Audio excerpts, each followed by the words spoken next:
Good evening, everyone. And we have started studying chapter 37 last week. I believe it's appropriate to start from the beginning because we didn't make much headways. In this week chapter, it's quite a long chapter, but the rabbi is going to talk about themes that we already discussed, and they are the purpose of this life and this universe. We have discovered last time when we studied that God had a desire, and you do not question someone's desire. They don't have to come up with a reason. We also discussed that God wanted to have an abode. An abode meaning a place where the expression of the person comes out in a way that no other place can be expressed. And the third one is betachtonim, in the lowest realm possible, and therefore this universe is the lowest realm as opposed to spiritual realms. We are going to discuss in this chapter the purpose of the universe, the purpose of good acting, good deeds, and how can we serve God in everyday today activities. I should share, and we have discussed it already several times. In last chapter 36, the Rabbi was talking a little bit about that. And that is, whenever I have an opportunity to serve God, I am able to purify the universe and bring more godliness. The ultimate is for the universe to convert into godly universe, which is a perfect state where God is fully revealed. At one time, God has done that, and that is at the time of the giving of the Torah, that the entire world have changed and became perfect. This is like I shared with you, going to see a model house before the builder is creating, so you can see how your home is going to look like. God wanted, that's why there is no repeat of giving of the Torah. Except that the giving of the Torah, God has impacted and forced the universe to change, but had not penetrated through the universe, because the universe itself did not change on its own, but by force from God. Therefore, as soon as God left, Mount Sinai became an oblivious mountain. Nobody knows where it is. There is no holiness. And in addition, 40 days later, the Jewish people disobey God to the worst possible way. The idea is that now we reach that goal, we elevate ourselves instead of God coming down here, and then the world will be a constant and forever change. Yes, Harry. The world after Adam Arishon was formed. What? Wasn't the world perfect when Adam was born? Just for 3 hours, that's correct. When God created the universe and creating Adam and Eve, the universe was in a perfect state. Adam wasn't going to die. After the sin, which took him 3 hours only in this universe before he messed up. And then God says, let's repair all that Adam and Eve destroyed, and we have 6,000 years, which correspond to 6 days, like 6 days of creation, and hopefully Shabbat, by the time God reaches Shabbat, which is less than 250 years from now, where Mashiach will come and we enter to a complete state of rest. I'm reading the text.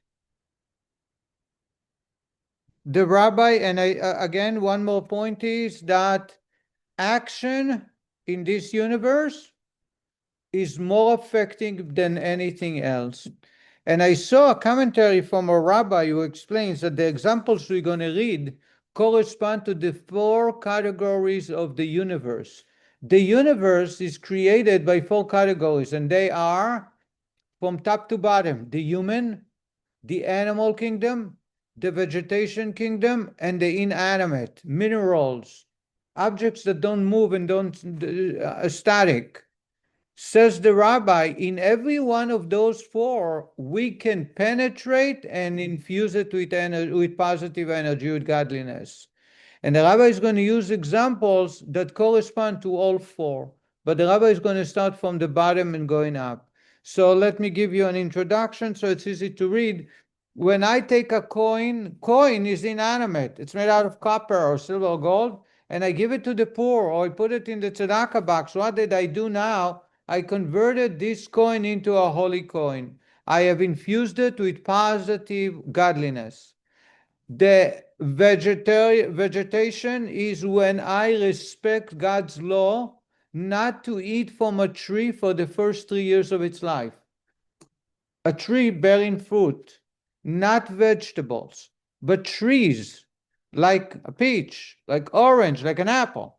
Jewish law says as soon as I plant it, no matter how big is the branch and no matter how I grafted it or planted it, as soon as it sends roots for 3 years, it cannot be used. Even if they carry fruit like 5 years later?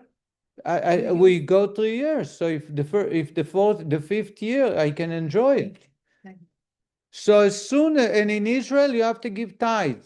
So I take from the vegetation universe and I obey God by restricting what I consume to eating kosher, to make sure I gave the tithes was given of that crop, that I did not eat a fruit from the first 3 years of the tree. I am serving God and infusing the universe with positivity. The animal kingdom, if I take the hide of a cow, a kosher animal, the animal can die naturally. And I take the hide and I change it into parchment where I can write a mezuzah or tefillin or Torah. I've elevated the entire cow into holiness.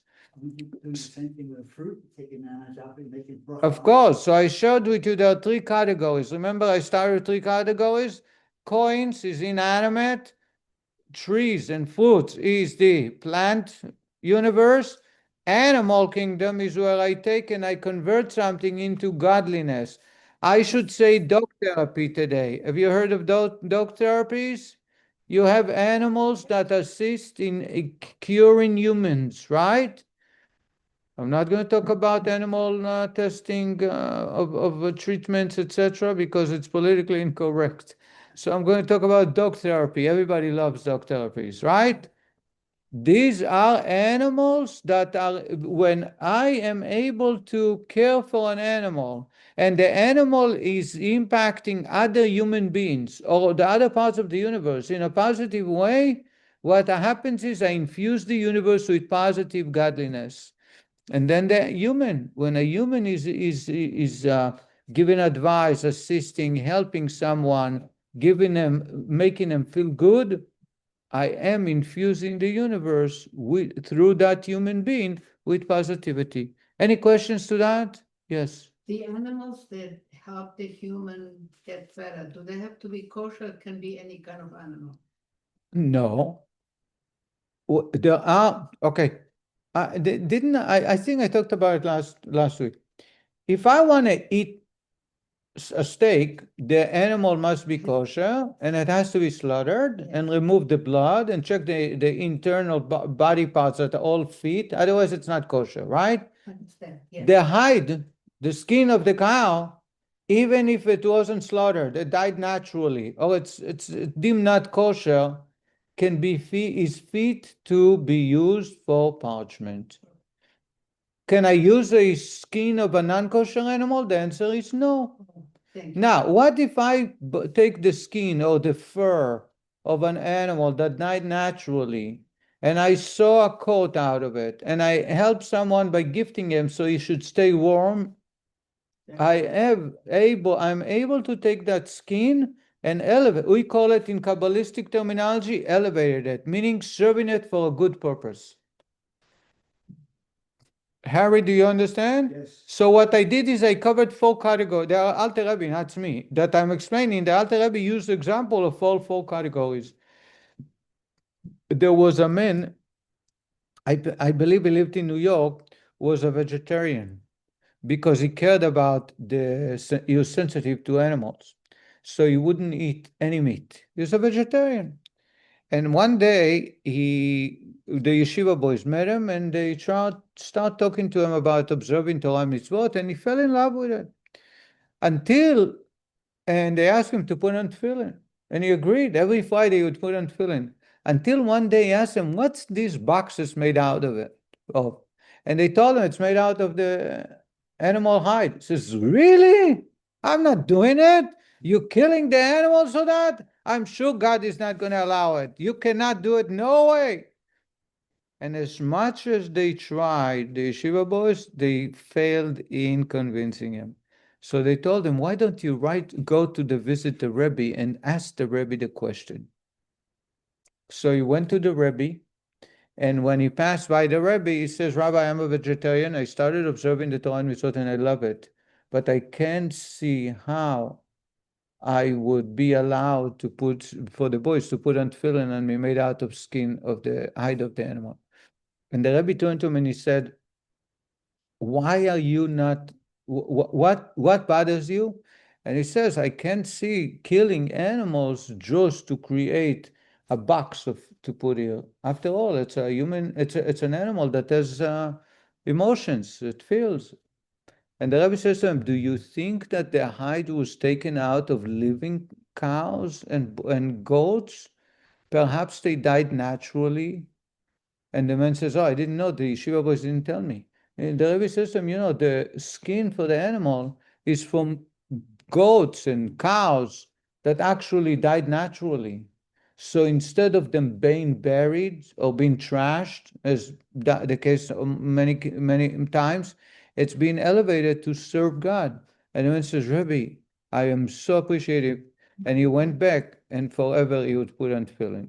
In other words, the cow that died naturally cannot be served as a steak. You cannot put it on a grill, but you can serve God with writing Torah and tefillin form.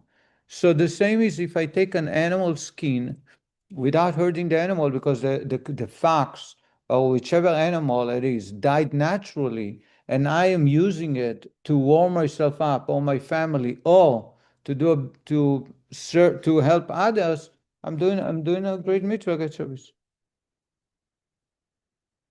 Let's read the text. We are chapter 37 on page 496. Now I'm skipping the introduction of the rabbi and I'm going to the Rebbe's text because we read the first part. Now, this ultimate perfection of the Messianic era and the time of the resurrection of the dead, meaning the revelation of the Ein Sof light in this physical world, is dependent on our action and divine service throughout the period of exile. Says the Rebbe, in order for me to reach the ultimate goal of God, the resurrection of the dead, and the world to come, is based on my action in the exile right now. Unlike the aforementioned revelation at Sinai, which was initiated by God, this time it is depending on our action. For it is the mitzvah itself that creates its reward, says the Rebbe. The Rebbe notes, unlike, for example, the wages paid by the owner of a field to the laborer who plows and plants in it, where the laborer does not create the money he is paid, a mitzvah actually creates its own reward. Says the Rebbe, when I hire someone to paint the wall and I write him a check, by painting the wall, he did not create the money that he's going to be earning. When I hire someone to build me a table, the building of the table and the reward have nothing to do with each other. He's getting paid for the time he spent, but it's not a direct impact. When I do a mitzvah, what do? I clear the space for God to be here. The ultimate goal is to have an abode for God, where it's a place where God is willing to come. So therefore, the mitzvah and its reward do tie with each other directly without any intermediary. So the payment of a mitzvah, the reward of a mitzvah, that God is going to come back and I will enjoy connection to God in the world to come, is directly a result of the performance of the mitzvah. Ali, do you understand that? So if the guy builds a table, he gives the guy who made the table X amount of money, the table is going to be sold where the owner was able to have that money, pay him, even though he didn't pay out of the sale. Or make a profit out of it. Right? If I sell it, I hire you to build me a table and I give you $100, and then I listed on eBay for $150. I say it's a handmade. So you got 100 and I got 150. It has nothing to do directly with the labor or the object that I'm getting paid for. Correct? When I do a mitzvah, what do I do with a mitzvah? When I give you something, or I make a bracha, I infuse godliness, holiness into the object. The more holiness I infuse, the closer we get to completely changing the universe into a holy spot. Once I change this to a holy spot, that's where God is. And therefore, God will eradicate ailment, jealousy, hate, animosity. All that exists because God is hiding. If there is God here, all darkness is evaporated. So in other words, every time there is darkness here, spiritual darkness, the more candles I light, the more light there is. So the light is impacted directly by the candles. More candles, more light. When I do godliness and energy of holiness, I'm infusing and I'm putting more and more light. Therefore, the reward of a mitzvah is the mitzvah itself. I should say there are times where the reward is directly connected to the efforts. For example, if I myself plant radishes or tomatoes and I work very hard and I got it from the bunny rabbits and I got it from all the other creatures that want to take it, and then I reap the benefit, which is the actual veggie, the actual fruit. That's called directly rewarding myself for the effort. But that's not when I hire someone else to plant me an avocado and care for it. Because he gets paid, it's so to say, totally out, unconnected to the efforts of the labor. When it comes to a mitzvah, the sage says, "Schar mitzvah mitzvah." The reward for a mitzvah is the mitzvah itself, because the more mitzvot I do, the more godliness there is, and the greater connection to God. Says the Rebbe, by performing the mitzvah, man draws the revelation of the blessed Ein Sof light from above downward to be clothed in the physicality of this world. That is, in an object which had heretofore been under the dominion of the Klipat Noga and had received its vitality from the Klipa, namely, all pure permissible objects with which the act of a mitzvah is performed. By performing the mitzvah, man draws the Ein Sof light upon the object with which it is performed. So the Rebbe, if it is from the unclean klipa, let's say an unkosher animal, and I take the skin of non-kosher animal, a tiger, a lion's skin, and I write a Torah on that parchment, there is no way I can bring holiness, because God said that the energy can be connected only through kosher animal. But if I do it from a kosher animal, that's called klipat nuga. We spoke about that. That can be changed into holiness. Just like in electricity, wood, it does not carry electricity. Water carry, right? Metal carries, but glass does not carry electricity, right? As far as I can tell. The same is about plastic, doesn't carry electricity. Metal, copper, silver, gold is a conductor. The same is when it comes to kosher, non-kosher animals, or any object in the universe. So if I stole your money and I gave it to tzedakah, I didn't do a mitzvah. So the Torah tells us, if I stole a sukkah, I cannot make a blessing in the sukkah, even though I fulfill all the requirements. It's exactly the measurements God said. And the Gemara says, lulav gazul. If I go to my neighbor, they have a nice palm tree, and at night they don't see, or they don't live here during the summer. They are in Milwaukee. And I go out, climb up the trees, and I cut myself a lulav, I cannot make the mitzvah, even though it's the nicest, the tallest, and most beautiful. Why? It doesn't conduct. It's not a conductor for positivity. If it's not and if it's not specified by the Torah to the specification, if it does not conform to the specification, there's no mitzvah. Impossible. Someone used the example like hitting someone with a Torah scroll, God forbid. If I want to hurt someone and it says, let me do it without a sin, I'll use a Torah scroll to hit him. It's not going to help, because the object, I'm using now the opposite example, where it's very holy, probably the holiest object you can find, a Torah. If a Torah is on the ground, you have to fast for a couple of days, right? So, At least one. Not 40? I think it's a day, no? You're supposed to fast for 30 days. But today I would not advise for that. Instead, you redeem each day's worth of food in tzedakah. But that's not our discussion now. But if someone takes a Torah scroll and goes and hits someone else, saying, I did it with an object of mitzvah, it's impossible to make a sin, we're laughing at that person.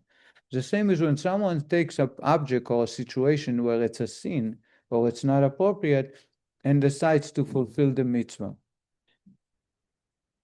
Says the Rebbe, the Alter Rebbe now illustrates his phrase, pure permissible object with which the act of a mitzvah is performed, citing as examples one object from each of the three categories: animal life, vegetative, and inanimate life. As I told you, there are four categories. The Rebbe is going to bring three, and then the Rebbe is going to talk about the human.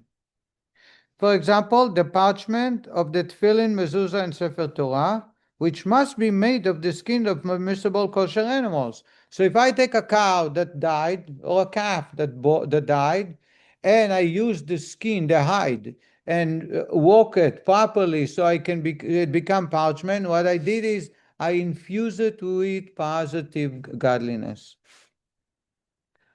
As our sages state, for the work of heaven, that is, mitzvah object, only that which is pure and permissible to it may be used.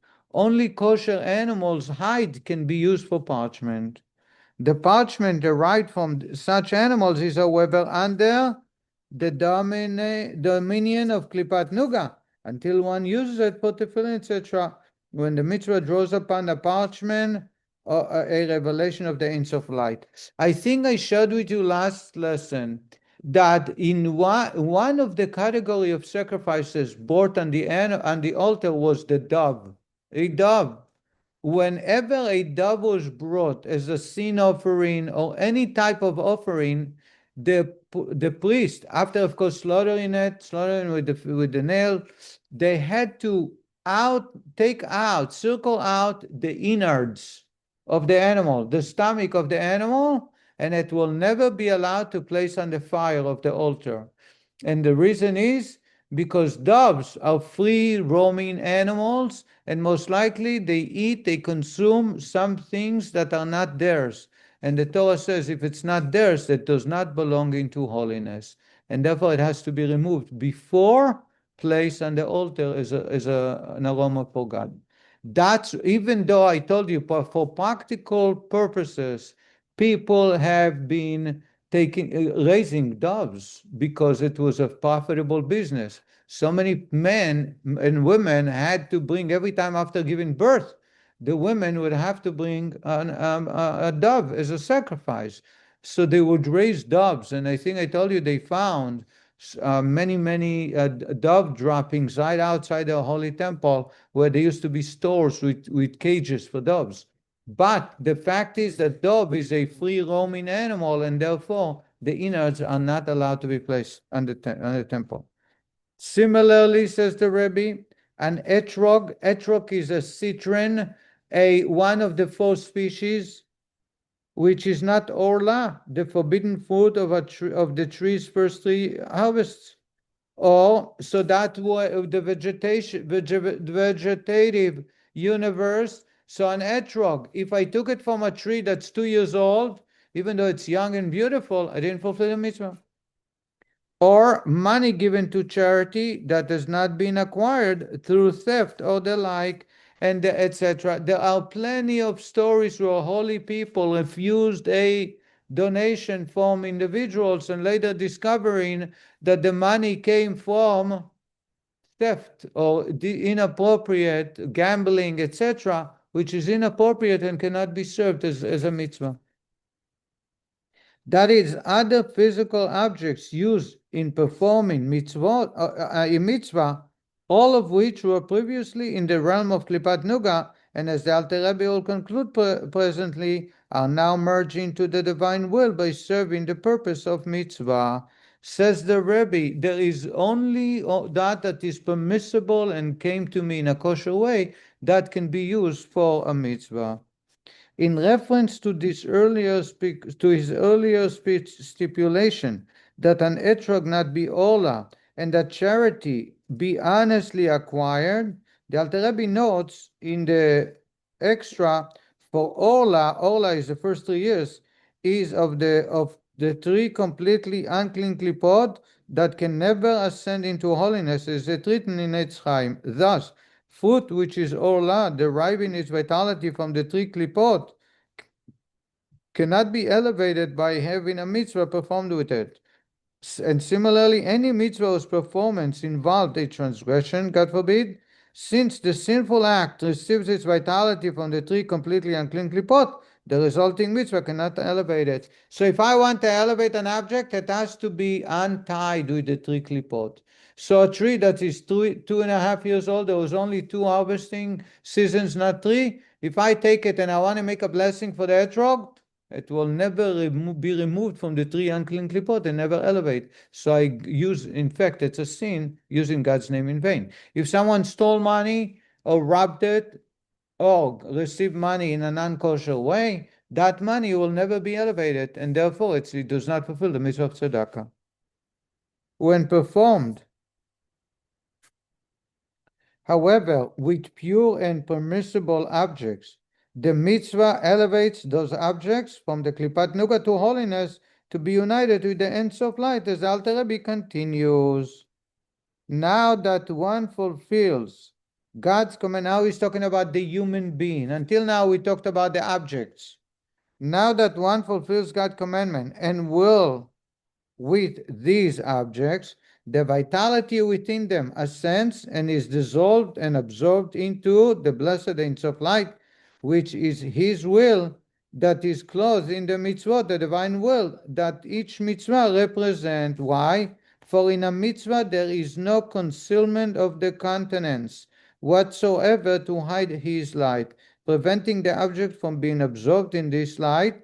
As stated earlier, whenever the Ein Sof light stands revealed, there is no separation from God. Everything is united with His light. In this case, the object with which the mitzvah representing revelation of the will and light of the Ein Sof is performed. We spoke in chapter 36 and 35 that God is everywhere. What do I mean that I'm far from God? It means that God is very concealed for me. But I don't sense God. But God is here and there everywhere equally. There is no such thing as God up in heaven. God is here too. God is everything and everywhere. Therefore, when I do a mitzvah, what do? I open myself up to godliness. I take that object which is I'm allowed to do the mitzvah, and I follow all the requirements, and I'm connecting to godliness to a greater degree. So what happens when Mashiach will come in the world to come? The state of the performing of the mitzvah will be in my day-to-day life, in every moment and every aspect. Thus far, the Alter Rebbe has discussed the effect of a mitzvah on the object used in its performance, that is, the etrog, the parchment used for tefillin, etc., or coins. He now discusses its effect on the power of a Jew's animal soul that is applied to the mitzvah. This soul, like the aforementioned objects, derives its vitality from klipat nuga, and like them, it experiences a similar elevation to the realm of holiness whenever it is used in the service of a mitzvah, being absorbed into the divine will represented by the mitzvah. And in the Alter Rebbe's words, the Rabbi is going to continue on the same theme, that it affects the human being as well. Says the Rebbe, similarly, the power of the vitalizing animal soul clothed in the bodily limbs of a person who performs a mitzvah likewise clothes itself in the deed of the mitzvah, and thereby it ascends from the klipa to be observed into the holiness of the mitzvah, which is His will and is nullified within the blessed Ein Sof. Says the Rebbe, until now, the Rabbi was talking about infusing the universe, the objects of the universe, in animate, vegetation, the animal kingdom, and making them holy through the mitzvot. Now the Rabbi is talking about the human being. When I use my feet to walk to synagogue, when I use my hands to assist someone, when I go to work and earn my living in honesty, I use my body parts to serve God. And therefore, I'm infusing my body, all parts of my body that are involved in the performing of the mitzvah, to serve God, and therefore I draw upon myself great, great holiness. And the rabbi is going to. I saw a good example about that, and let me show you an introduction before we continue reading. The Rebbe says the Rebbe is going to talk about now. The rabbi is going to talk about speech, the power of speech, and speech, unlike action, seemingly is more internal and less effective on the body or the universe. And the rabbi is going to explain to us that it is true. Nothing is like action. But when it comes to speech, in that realm, we also have the ability to affect the universe in a positive way. There is a category of art. Everybody loves to look at art. Artwork, I'm talking about painting. I'm talking about statues. You have an artist who is created from sand, and a nice art. You have someone who can create from canvas and paint, different colors. What's the beauty of the artwork? The beauty of the artwork is not the canvas and the volume of paint that's on the canvas, and it is what it reflects. So an animal looking at a canvas, and I look at the canvas, we see different things. The animal sees another box from Amazon, except that it has different colors. I see a home. I see a human being that's happy. I see that another child looking at the elderly. You see the spirit of the art is reflected in the talent. The greater the talent, the more beautiful and the longer it takes for me to look at. Is that correct? Yes or no? Do you understand that? We all are mavens in art, right? I hope that you have been to art display galleries, etc., art shows. Says the Rebbe, when I do a mitzvah, that's what the Rebbe do not say, but a rabbi is saying. When I do a mitzvah with the etrog properly, it's like an artist painting on canvas, a beautiful etrog. You look at it, you see the reflection of the light and the size and the details that are very beautiful. It's not just the painting, the object itself, but what it reflects. Now, there is another category of art, and that is music. Someone who has a voice talent, someone who can compose beautiful melodies that bring the heart, that bring emotions. You have another one in dance, right? Some people can perform. You love watching people performing a show, Fiddler on the Roof, whatever other shows where people perform, and it's beautiful to watch it. And some talented players is mesmerizing. How can you describe what you saw and how it feels? You can explain how you feel, but you cannot transform this. You cannot take this and explain what it is that you saw, like the painting on the wall or on the canvas. When you have on a canvas, you can say it was a scene of a field, it was a scene of the river, it was a scene of the crowd, it was a painting of a famous man. When it comes to music, or when it comes to dance, etc., you just say it, you have to see it.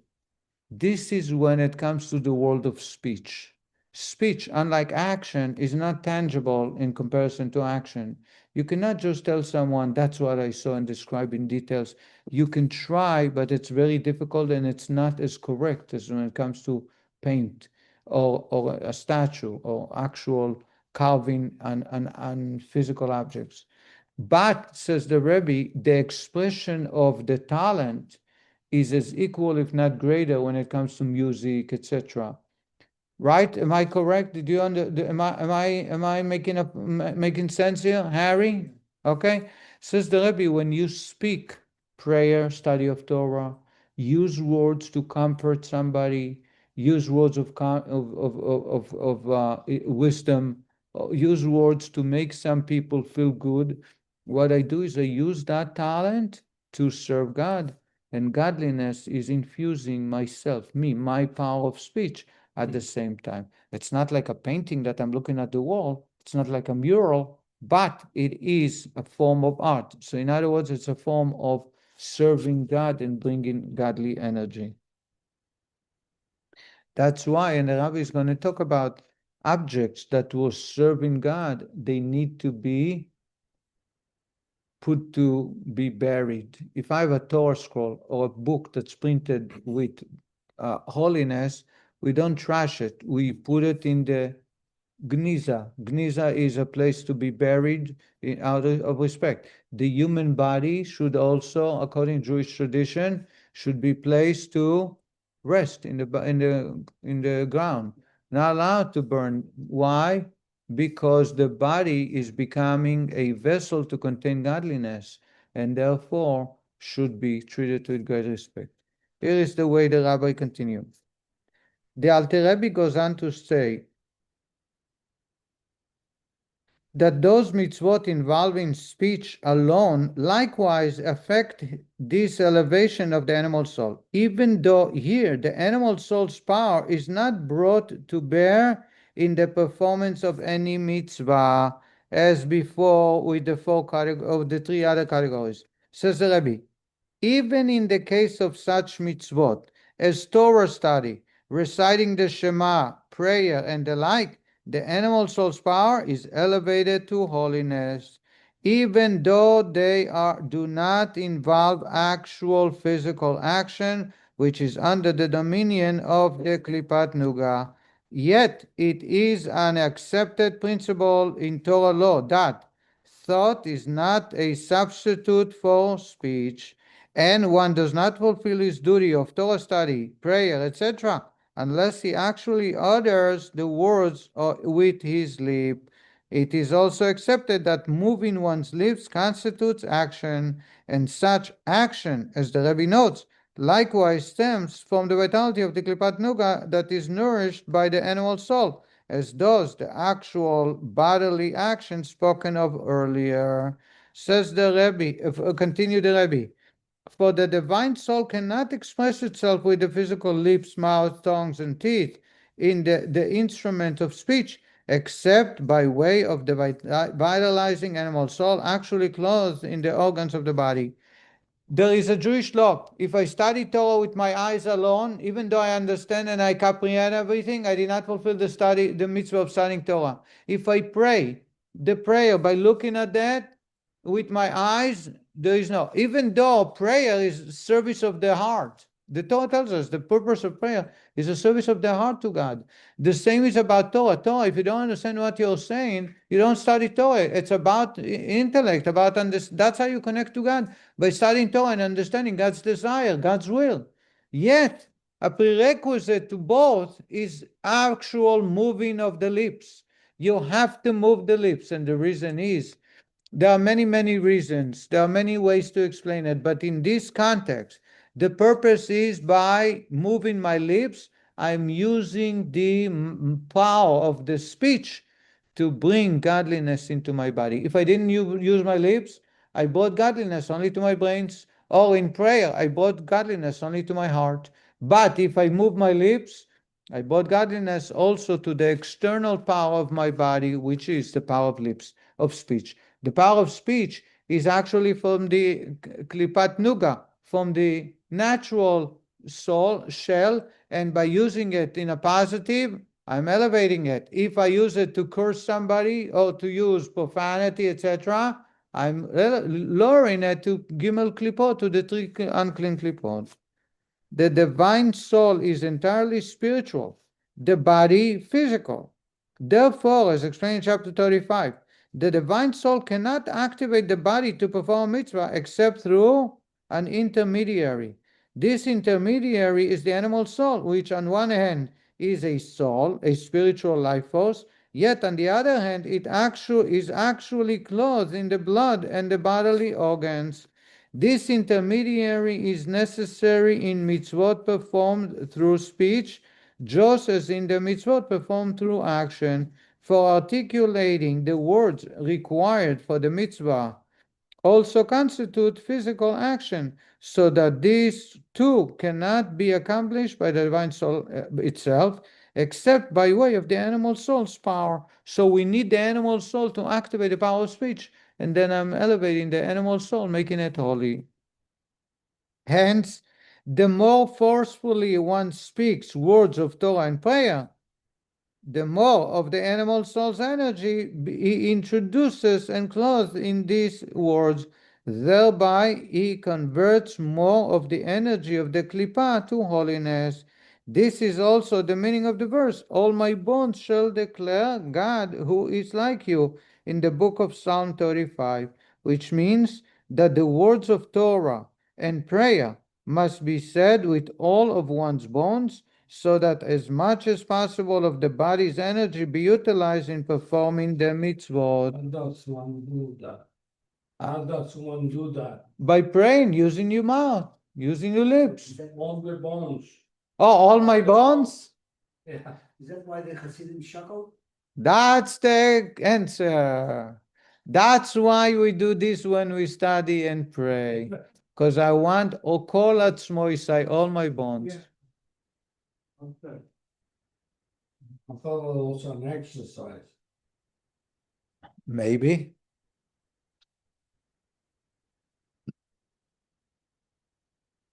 There is a famous story. Here, I'm going to continue reading a little bit and then I'll explain you.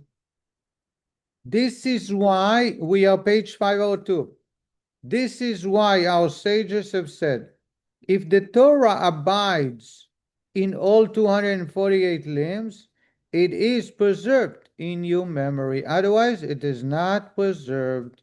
For forgetfulness is a matter of Torah, in matters of Torah, stems from the klipa of the body and vitalizing animal soul, derived from klipat nuga, which is sometimes absorbed into holiness. When it is absorbed into holiness, there is no longer any cause for forgetfulness. This is accomplished when one weakens their power, the power of body and animal soul, applying all their strength to the holiness of Torah and prayer. This, then, is the meaning of the aforementioned quotation. When one involves the energy of all his 248 limbs in Torah study, it is preserved in his memory, for the klipa that causes one to forget has been weakened. Let me explain what we have spoken about. There is a famous story in the Talmud where Bruria was Rabbi Meir's wife. Rabbi Meir was a great sage, a Tana, and he's the one that the entire Mishnah, anytime a Mishnah is bringing an opinion without mentioning a name, it refers to Rabbi Meir. He was the master, the teacher of Rabbi Yehuda Anasi. Rabbi Meir had a wife by the name of Bruria. Anybody heard of Bruria? Many stories about her. She was a greater scholar than all his students, and she was equal to Rabbi Meir. One day she saw a student studying Talmud without uttering the words. And she said to him, why are you doing it? Do you want to forget all that you are studying? Because the Torah will not be remembered unless you utter it with words. And that's where our sages tell us that when you study Torah, you must utter the words, otherwise you'll forget. So in Shabbat, I spoke about the power of speech. I spoke that if you walk into a library and you're reading books, you study, they say to you, quiet, please. They don't want you disturbing, because if you make noise, I used to take my kids to a library and I always warned them beforehand that this is inappropriate to make noise. And if they have an issue or they don't agree with me, they will do it outside, because the librarian is not going to like them if they make noise. If you walk into a yeshiva, the humming and the sound of studying is very loud. Anyone who's experienced that, and some of you I took to Kfar Chabad, it's amazing. Why? Because you have to verbalize, enunciate loudly the words that you study. That's the only way to remember. Let's talk about the power of memory. We all know that memory is subjective. Do we agree? There are certain things that I will remember no matter what. And there are things, no matter how many times you're going to tell me, I'll forget, right? You know why? First, let's talk about the why. The reason is something that's very important for me, I'll remember. Something that's not that important, I will not. Ali, do we agree? Yes or no? When you get older, you forget it no matter what. No, I disagree. Now, that's the reason people get extremely offended if you forgot to invite them to a simcha or to wish them mazel tov. So after all, forgetfulness is something that everybody has, and it's kind of part of human nature. But God forbid a friend that was not invited to just because it was a mistake, or because the printer sent it to the wrong address or to the old address. They will hold it against you forever. You know why? Because not remembering that person's major event or inviting them to your party makes them not important in your life. Because if it was important, you'd remember. Do we agree on that, Ali? So there's a famous story. I don't want to get into the names and details of what they represent, but there is a famous story of a chassid that wasn't a great scholar, and a great scholar, someone who held himself as a real knowledgeable in Torah and has a brilliant mind. One day they were sitting together and they were debating about a text in the Talmud. And this learned said the Talmud shared the following statement. And the Chassid turned to him and he says, last time I studied this text was 15 years ago. But I am sure that's not the way the text is written. And the scholar says, what do you mean? He says, the text is written differently. Even though I studied 15 years ago, I bet you that it's not the way you say it. And the scholar says, what do you mean? I studied it last year. I was teaching it. I know for sure. So they went and bought the Talmud book. And who do you think was correct? The Chassid, obviously, of course. The Chassid was correct. And it was clearly stated the way the Chassid proposed, as opposed to the scholar. The scholar was beside himself. And he turned to the Chassid and says, how is it possible? You said, and I trust you, that 15 years ago was the last time you looked at it. And you still remember that. And you're not a genius like I am. Your IQ is not as high as mine. And the Chassid said to him, tell me, do you remember the chuppah under which you got married? And the scholar said, of course. Do you remember how did your wife look and the dress she was wearing? Of course. Do you remember the way the rabbi was speaking and what he said? Of course. How many years have passed? He says about 35 years. He says, how is it possible you still remember that? And the answer is, because it's your wedding. So every detail matters. And you will never, it's etched, engraved in your brain. So you'll not forget. He says, when I study Talmud Torah, I'm getting married to the Torah. So every word I say, it's like under the chuppah. It will never be forgotten. As opposed to the scholar, of course. But this is the idea of forgetfulness. Says the Rebbe that the Talmud teaches us that if I want to, before the Kabbalah, the Rebbe's explanation, the Talmud teaches us that if you want to remember something, enunciate it, say it loudly, because when the power of speech expresses it, it's held in you much longer. Of course, that you have to pay attention to what you say, not just saying it just because by rote, because you know it by heart. But if you pay attention to what you're saying and you don't read it, but with your eyes, but you say it with words, it will be something that you remember a lot longer than if you didn't. That's the power of speech. Therefore, says the Rebbe, we see that this, even though it's external power and it's much lower in the lower realm of action, it's not action, it's speech. But if you move your lips while you study something, it will keep it in you much longer. That's the power of speech. Therefore, we need to make sure that we understand that prayer and study cannot be fulfilled without using the power of speech. The Kabbalah, what the rabbi is hinting to, and the rabbi, this is the reason the rabbi is bringing it. The Rabbi says forgetfulness is not from holiness, it's from impureness. But if I use the power of speech to serve God, to use the words of Torah and Mitzvot, the power of forgetfulness weakens and is gone. And therefore, I remember it. So if I want, of course, I have to continuously repeat and study it over and over, because there is no way that I'll remember. As Ali is talking about old age, Ali is not that old, but he talks about old age. The idea is that if I allow for the speech, the power of speech to be used in a positive way, and by the way, it works opposite in negativity. You cannot unring a bell. I'm sure you heard that, right?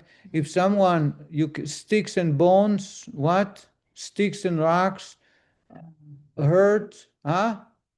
Sticks and Stones will break your bones. Sticks and rocks will hurt your bones, but Words can. Words can never hurt you. But hurt forever. words hurt forever, right? So the power of speech, in that way, the power of speech goes farther and deeper than action. Action you can undo, you can take back. Power of speech can never be taken back. Therefore, says the Rebbe, if I study Torah or I pray, it must come into the realm of speech. That's from the Kabbalah's point of view. Therefore, it will not be forgotten. That's what the Rabbi wanted to say. This then is the meaning of the aforementioned quotation. When one involves the energy of all of his 248 limbs in Torah study, it is preserved in his memory, for the klipa that causes one to forget has been weakened. Through speech I cause great weakness to the power of forgetfulness. And we will stop here and continue either in 2 weeks or in 3 weeks. Thank you very much, and good night, everybody. Sticks and stones may break my bones, but words will never hurt me. Never hurt me? Will never hurt Will you. never hurt me. It's to teach you, don't But get that upset is- with But- the kids who- that is not true. But Scholar Harry says, will hurt me forever. Change it for your lesson. Well, King Solomon said, be careful what goes out to your lips, because you can't take it back. Right, Ali, what did you say? Did Harry change it for your lesson? He changed it for my lesson. Yeah, well, because the option was that it's for little kids, Right. not get upset with somebody. Right. At school. All right, good night, everybody.